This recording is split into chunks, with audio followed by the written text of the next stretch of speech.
Alur cerita Martial Evolution kini sudah memasuki chapter ke-41 sampai 42. Di cerita sebelumnya, MC kita Yihye sedang draw template monster dari sistem. Cerita kemudian berlanjut di dalam kereta ekspres menuju Huadu. Yihye berkata, template vampir hati suci kegelapan berhasil didapatkan kartu SR tingkat emas. Meskipun darahnya tidak istimewa, tapi template ini saat di-upgrade memiliki satu fitur luar biasa. Kemampuan menghentikan waktu. Ini benar-benar gila. Lalu, seseorang dari belakang berbicara kepada Yihye. Ia berkata, "Kau adalah Yihye kan?" Ternyata mereka berdua menghampiri MC kita, Ouyang-se dan Ya Shengxiong. Ouyang-se berkata, "Kau berhasil mengalahkan Cheng Long." Yan Shengxiong berkata, "Ouyang-se, tenanglah, jangan bentrok dulu dengan Yihye. Di kereta ini tidak ada rumah sakit." Yihye kemudian berbalik dan berkata, "Koreksi sedikit, bukan mengalahkan, tapi membunuhnya." Ouyang-se terlihat bingung dan berkata di dalam hati, "Apa, membunuh?" Yan Shengxiong langsung berkata, "Yihye, aku berencana membentuk organisasi baru di kota Huadu. Berbeda dari organisasi OSIS, aku ingin kau bergabung dan akan mengangkatmu sebagai ketua." Mendengar itu semua murid lain terkejut. Ouyang-se lanjut berkata, "Setiap tahun, posisi siswa terbaik dan ketua OSIS selalu dikuasai oleh siswa lokal Huadu. Yihye, kekuatanmu membuatku melihat peluang untuk menghancurkan tradisi itu. Bergabunglah dengan kami." Murid-murid lain yang mendengar itu berkata, Ouyang-se yang biasanya angkuh, ternyata secara sukarela mengundang Yihye dan bahkan ingin menjadikan Yihye sebagai ketua. Lalu seorang murid wanita berkata, "Mungkin ini awal dari organisasi legendari di kota Huadu. Ini momen yang bersejarah. Maaf, aku tidak tertarik dengan perebutan kekuasaan dengan OSIS ataupun membentuk organisasi. Aku lebih suka bergerak sendirian." Mendengar itu murid-murid lain berkata, "Astaga, Yihye menolaknya. Penolakan yang bersejarah. Siapa sebenarnya Yihye ini bahkan berani menolak Ouyang-se?" Ouyang-se berkata, "Sayang sekali. Tapi tidak masalah, ini kartu namaku. Kami akan selalu menantikan kerjasama denganmu Yihye." Tidak lama kemudian, di perjalanan menuju kota Huadu, di dalam kereta, Chu Zhao berkata, "Sudah sampai." Lalu Yihye terbangun dari tidurnya. Seketika ia berteriak dan berkata, "Wow, jadi inilah kota Huadu, seperti yang kuduga. Kota yang besar memang berbeda." Lalu para murid menuruni kereta api. Para siswa disambut oleh seseorang dan berkata, "Para mahasiswa baru Universitas Huadu, silakan melewati jalur ini menuju kampus Universitas Huadu." Lalu para siswa berjalan melewati lorong. Para mahasiswa baru terkejut melihat kendaraan berteknologi tinggi di hadapannya. Lalu muncul pemberitahuan, para siswa harap naik dengan tertib. Cocokkan nomor kursi kalian dengan nomor kursi yang kalian tempati saat naik kereta Huadu. Yihye yang melihat Liu Qingsu yang ada di depannya.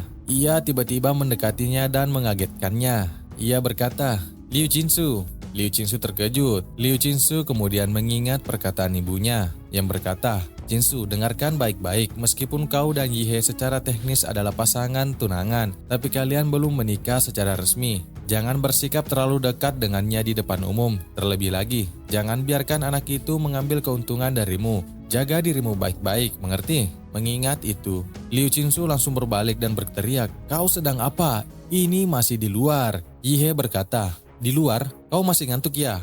Aku mau tanya, kenapa kita naik pesawat sih? Kenapa mama menjodohkanku dengan kampungan seperti ini?" ucap dalam hatinya. Qingsu berkata, "Karena kota Huadu itu berada di langit." Yihye berkata, "Apa, di langit?" Lalu Liu Qingsu menjawab, "Iya, ini kota di langit." Lalu diperlihatkan Universitas Huadu dan sebuah pesawat memasuki universitas. Di dalam hati, Yihye berkata, "Jaring elektromagnetik ini untuk mencegah serangan Magic Beast. Begitu masuk, bahkan jangkauan deteksi medan magnet kehidupan juga menyempit. Tidak heran ini Universitas Huadu." Lalu pesawat mereka mendarat. Saat mereka turun, seorang penjaga berkata, "Harap simpan kartu pelajar kalian dengan baik." Lalu diperlihatkan kartu pelajar Yihye, nama Yihye, jenis kelamin laki-laki, tahun pertama peringkat S. Lalu terdengar informasi, "Silakan menuju stasiun Maglev untuk naik kereta ke asrama mahasiswa."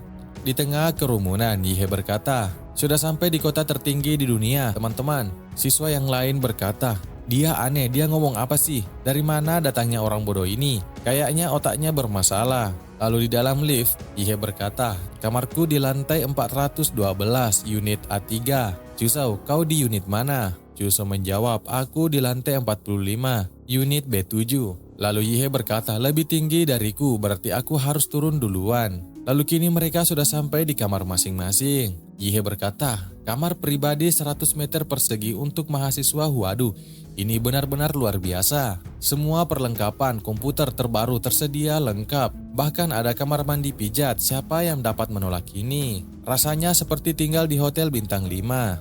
Tapi harus urus hal penting dulu. Harus maksimalkan template vampir Lakude. Di kereta maglev tadi aku sudah paham cara pakai kartu pelajar. Tinggal scan barcode unik di kartu, lalu login di aplikasi khusus Huadu. Di dalam Huada Pass ada Academy City Mall. Hanya bisa belanja pakai Swedian, mata uang digital Huadu. Aku tukarkan seluruh saldo 30 juta lebih yuan dari bank Swedian. Yihe menerima notifikasi di handphonenya. Menerima 222,43 Swedian. Yihe berkata 100.000 yuan hanya ditukar jadi 1 Swedian.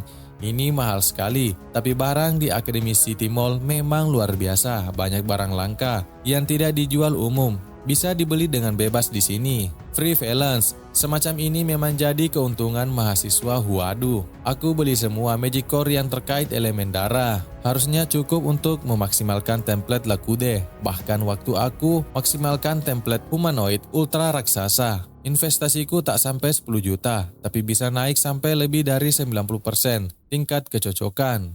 Pesanan tiba, lalu terdengar informasi, Yihe terima kasih atas pembeliannya, semoga sukses dalam kultivasi, jangan lupa beri bintang 5 ya. Yihe berkata cepat sekali bahkan dikirim oleh drone. Baiklah, sekali telan. Lalu terjadi perubahan wujud kepada Yihe. Ia berkata, makan sebanyak ini sekaligus, tubuhku terasa tidak sanggup. Lalu diperlihatkan template terbaru Yihe, template vampir Lakude. Tingkat kecocokan 100%. Yihe kemudian bercermin dan berkata, tapi hasilnya memang luar biasa. Bahkan, taringku makin tajam. Ada blood slot muncul di punggung. Kalau ini menggigit daging musuh, minum darah semudah minum bubble tea. Kukuku juga semakin tajam. Saat ini, aku punya satu ide yang sangat gila. Lalu tiba-tiba Yihe menusukkan kuku-kuku tajamnya ke tenggorokannya sehingga ia terluka parah dan muncratlah sirup-sirupnya. Yihe memuntahkan banyak sirup. Ia terluka parah, luka pada tenggorokannya. Dengan cepat sembuh dengan sendirinya. Yihe berkata, sedikit lebih cepat dari sebelumnya.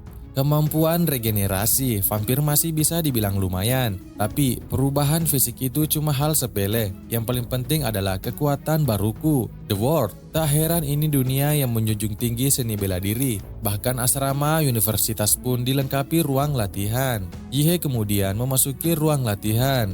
Yihe memusatkan energinya dan berkonsentrasi. Lalu menggunakan kekuatan barunya. Melihat wujud template monster vampir muncul di hadapannya, Yihe berkata, ayo pukul aku. Seketika template monster vampir mengeluarkan kemampuannya. Ternyata ia dapat mengeluarkan sosok bayangan dari dirinya. Bayangan itu bergerak memukul Yihe. Yihe mencoba menahannya, akan tetapi serangan itu mengakibatkan semua tulang-tulang Yihe menjadi remuk. Yihe terlempar lalu membentur dinding di belakangnya. Yihe tersenyum dan berkata, bagus, cukup bertenaga. Selanjutnya, uji coba menghentikan waktu. Yihe menggunakan kemampuan dari template monsternya untuk menghentikan waktu. Yihe berkata, hentikan seketika, The World. Lalu seketika waktu berhenti. Sampai hitungan kelima, Yihe berkata, hanya 5 detik batasnya. Tidak, waktunya harus tetap berhenti. Lalu Yihe semakin terluka parah. Begitu banyak sirup keluar dari wajahnya. Dan seketika monster template maju menyerangnya. Ia menerobos domain yang dibuat oleh Yihe. Yihe berkata, ternyata 5 detik adalah batas dari pemilik sebelumnya, tapi bukan batasku. Singkat cerita, keesokan paginya, Yihe berjalan di kota. Ia berkata, mataharinya agak menyilaukan hari ini. Chuseo menjawab, serius? Yihye kemudian berkata, sedikit mungkin lebih panas. Sejak menyatu dengan template vampir, aku jadi tiba-tiba membenci sinar matahari, meskipun tidak seperti vampir sungguhan yang langsung mati kalau terkena cahaya, ucap Yihye di dalam hati. Chuseo kemudian berkata, kau sudah lihat performa Akademi Universitas Wado tahun ini? Yihye menjawab, belum. Memangnya kenapa? Yihye kemudian berkata di dalam hati, semalam aku bergulat semalaman dengan The World, jadi tidak memperhatikan hal-hal lain. Chuseo kemudian menjelaskan, tahun ini Universitas Wado mengubah sistem belajar dari model kelas menjadi sistem guru pembimbing kelompok. Kurang lebih, setiap tahun ajaran kau akan belajar di bawah satu guru utama. Dan selama itu juga bisa mencari asisten pembimbing tambahan. Jadi kita harus mencari guru pembimbing. Chuseo melanjutkan perkataannya, bukan kita, aku yang harus cari guru, kau tidak perlu. Yihye menjawab, maksudmu apa? Chuseo berkata, lihat saja pengumuman di grup mahasiswa baru semalam. Pengumuman itu berisi, mahasiswa baru Yihye berhasil mengumpulkan seluruh Liontin Shio. Pihak kampus memberikan penghargaan. Yihye berhak langsung memilih salah satu guru, dan sang guru tidak boleh menolak. Yihye berkata, sampai diumumkan di grup segala, bukankah itu terlalu mencolok? Kini mahasiswa sudah sampai di gedung olahraga. Sepertinya akan diadakan seleksi untuk dipilih menjadi murid bimbingan dari tiap-tiap guru. Mereka berkata banyak juga orangnya. Sepertinya 3 orang masuk ruangan satu persatu untuk diuji. Lalu guru akan menyalakan lampu untuk memilih siapa yang diinginkan. Saat Chuseo memasuki ruang olahraga, Yihye malah keluar dan berkata, Chuseo, kau masuk duluan saja, aku mau berjalan-jalan sebentar. Toh aku bisa memilih guru sesuka hati, jadi masuk kapanpun juga tidak masalah kan? Setelah itu Yihye berjalan keluar dari gedung olahraga. Ia berkata, memilih guru, sungguh membosankan. Lalu tiba-tiba Yihye mencium aroma yang sangat lezat. Ia berkata, ini bau darah. Lalu ia mengikuti aroma itu sambil berkata di dalam hati, kalau hanya bau darah biasa, aku tak akan peduli, tapi bau ini mengundang sesuatu yang lebih. Sesuatu hal tersembunyi, liar, seperti arus bawah laut yang mematikan, penuh dengan aura membunuh dan dosa, sampai-sampai membangkitkan jiwa membunuh dalam diriku. Aku harus menemukan sumbernya. Setelah sampai, Yihye terkejut. Ia melihat seorang gadis yang sedang memakan makanannya. Yihye kemudian terlihat bingung melihatnya, karena sosok itu seperti anak kecil. Siapakah wanita itu? Apakah dia seorang guru legendaris? Menarik untuk kita nantikan. Sampai jumpa di chapter selanjutnya.